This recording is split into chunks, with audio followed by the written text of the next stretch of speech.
This is problem 11-141. It is on page 706.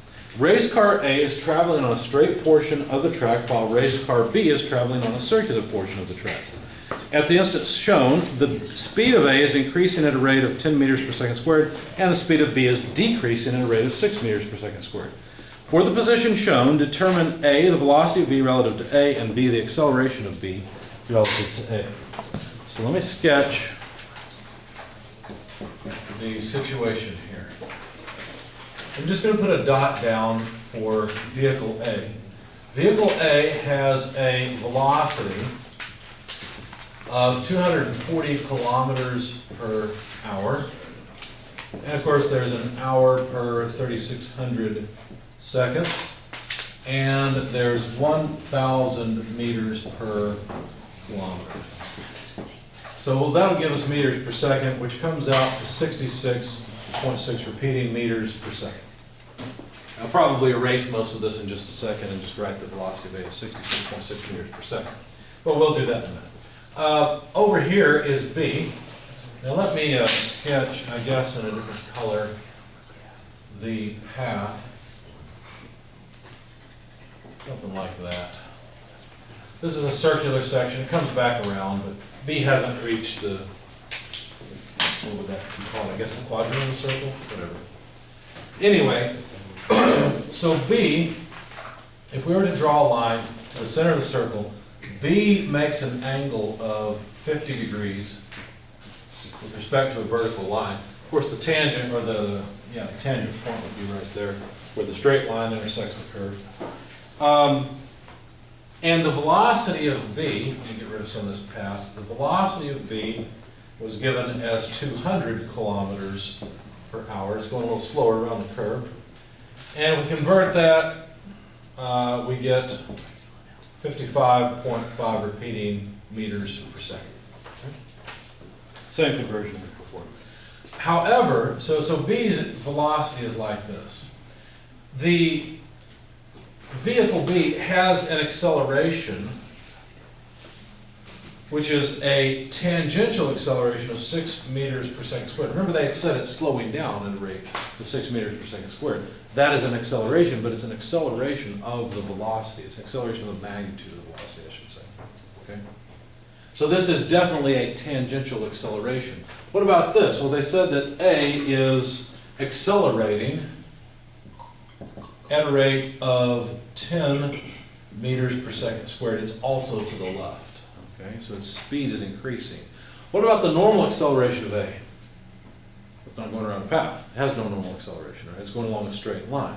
In other words, its direction is not changing. You look at the velocity of A here and the velocity of A later, it will be in the same direction. There is no change in the direction of the velocity unless they yank the steering wheel and go flying off the side of the track, which is not desirable.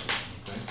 So you can see how A must have no normal acceleration. So this is all speed change, okay, for lack of a better term. Now we know that the radius of curvature, I think from the image, yeah, there it is 300 meters. So rho is 300 meters. That's the length from here to here, or here to here if you like, either one, doesn't matter. Okay. So couldn't we say that there must be some normal acceleration of B? So B in the normal direction. In fact, the equation for normal acceleration from path coordinates is the square of the velocity of B, of course it's only tangential velocity to be very clear, divided by radius of curvature. We know the speed is 55.5 repeating meters per second. If we square that and divide it by the 300 meter radius of curvature, we'll find the normal acceleration of B is about 10.288. Now I kept more decimal places in my calculator, but I won't bother writing them down because we'll use this normal acceleration later. Okay? So just know that the numbers I write down here are using more significant figures than what I'm showing you. Okay? Now one of the questions they had, they wanted to know what is the velocity of B with respect to A. Well, that would just be the velocity of B less the velocity of A. Well, do we know the velocity of B? Well, it's 55.5 repeating meters per second, but that's in a particular direction. So let's see if we can break that down into vector components. So if we were to draw the velocity vector of B, where is the 50-degree angle? Now let's see. There's a perpendicular line, there's a vertical line, and the 50-degree angle is here. So if we were to set up, let's see, a right triangle so that we can break up the components into Cartesian components, something like this. I'm going to put a coordinate system down like this. Okay? Try and break it up into y and x components. We need to know where this 50-degree angle is. Well, it's here because of opposite interior angles. So that would be 40 degrees in here because that's a 90-degree angle. So 50 degrees is over here. All that to say, there's the 50-degree angle. See that? So that means that this must be the cosine side, and that's the sine side, so to speak. So to write the velocity of B as a vector, all I really need to do is take its magnitude, 55.5 repeating meters per second, and then use I and j components, right? Now notice that it has components in the positive y and positive x. So both of these terms, I and j, will be positive. In fact, they will simply be, let's see, for I, it would be this side, so cosine 50 degrees I plus sine 50 degrees j. Okay? Now, if you plug 50 degrees into cosine and sine in your calculator, then multiply by 55.5 repeating, you will get about 35.7104 I plus 42.5580 j meters per second. Okay. So now we have the velocity of B represented as a vector in the xy coordinate system. Excuse me. To get the relative velocity, we simply have to take VB minus VA. Well, VA is pretty simple. VA is just what? 66.6 repeating in the I direction, meters per second. So all we have to do is subtract 66.6 I from that term. That's going to make it negative. And so that would come out to negative 30.96 I went ahead and rounded it to a decent, reasonable number, plus 42.56 J meters per second. And that's the answer that I gave. However, we could go a little bit farther. We could say, well, what's the magnitude of the relative velocity? Well, that's pretty easy. We just take the square root of negative 30.96 squared plus 42.56 squared, take the square root. And again, I used more decimal places than I'm showing, but it should round properly to 52.6 meters per second. So you can say that's part of the answer, that's the magnitude piece. But what's the direction? That's where I ran out of time. I forgot to do this, so I'm going to need some calculator help. So we have to be careful here. This relative velocity vector, if I were to draw the xy coordinate system, let me copy it down here. Apparently, this relative velocity vector has a negative x component and a positive y component. So it looks something like that. Right? Because it's got a negative horizontal component, that's what this is, and a positive vertical component. Remember I set up my coordinate system this way in the very beginning. Okay.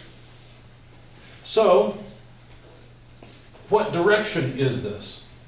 Well, there's a couple of different ways we could figure it out. If we simply take the inverse tangent, or maybe you'd prefer this, the tangent inverse of, you're probably going to say something like 42.56 over 30.96. We're going to get the wrong angle because this is actually negative. I'm trying to think of exactly what we would get.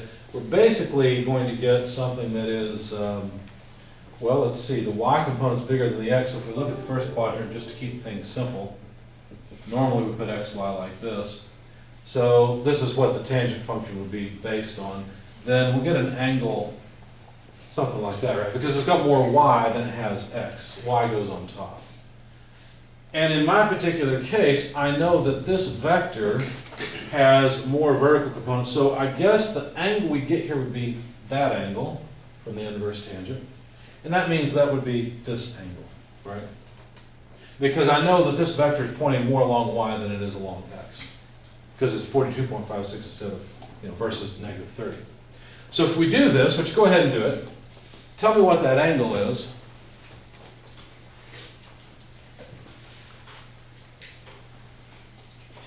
Take the inverse tangent of 42.56 over 30.96. 53.97. And then, so 53.97, but I would rather reference the x-axis. So take 53.97 from 180, and what do we get? 126.03. So the angle, theta, if you will, of b with respect to a, well, let's say the velocity of b with respect to a, is, what did you say, 127 something? 126.034. 0.03 degrees. Reference from horizontal. Okay. So from horizontal, we'd go around counterclockwise is positive, that's the way we usually go, to 126.03 degrees.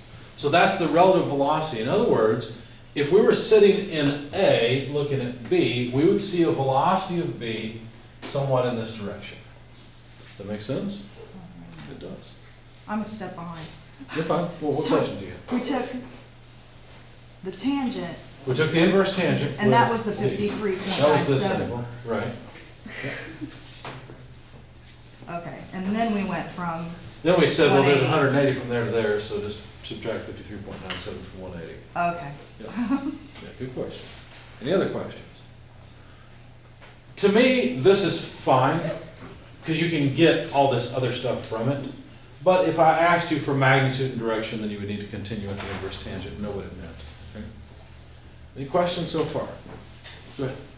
I'm just kind of wondering how you got from 35 to negative 30 for the path. Okay. So that's where I subtracted 66.6i. I didn't see that because the camera was blocking it. Oh, sorry. Yeah, so 66.6i needs to be subtracted. Notice it's only an I component, so it only took away from that component. Okay, I see. Thank you. Yeah, no problem. Good question. Anything else? Okay.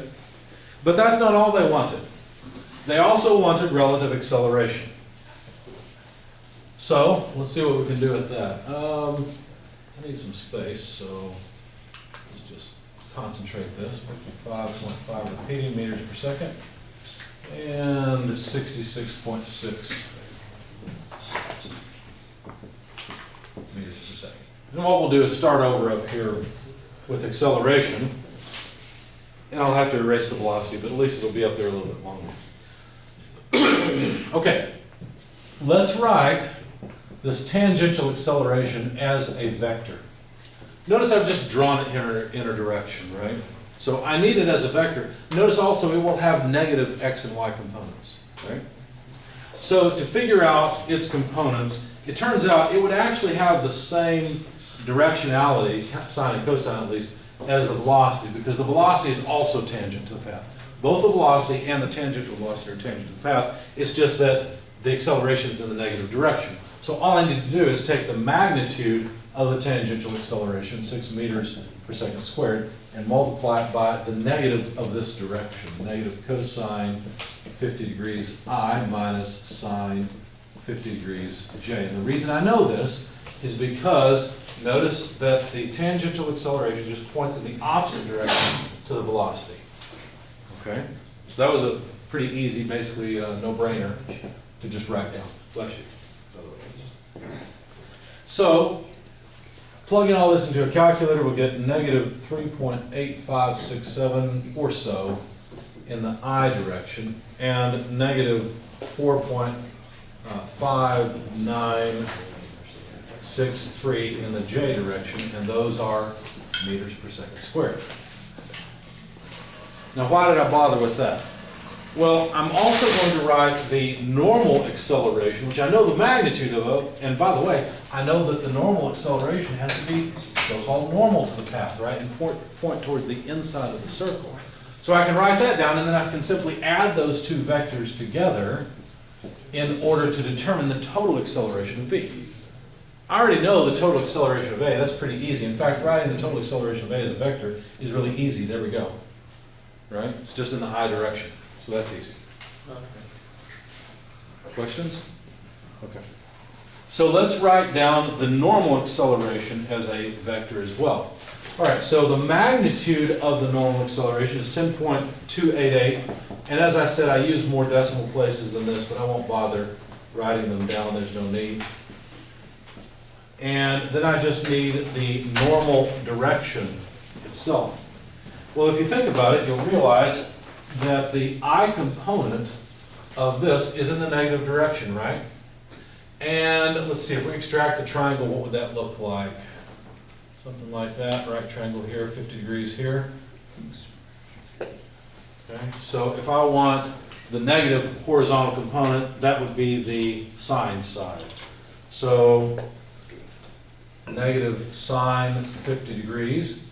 But then notice that that normal acceleration has a positive y component, right? So it would be this side, which is touching, so that's the cosine side, cosine 50 degrees.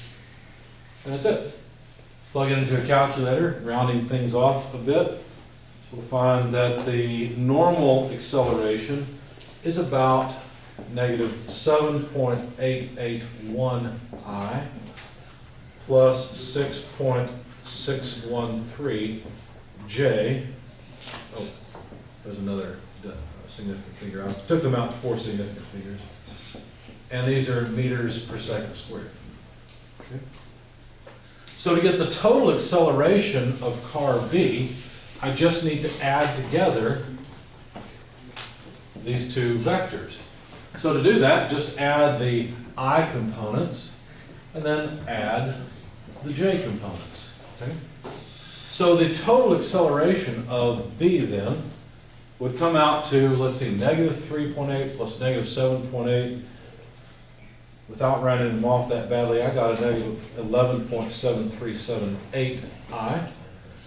6.613 minus 4.59, etc. I got plus 2.0167 J meters per second squared. So that was a lot of work just to get the total acceleration of B, but at least we have it. Right?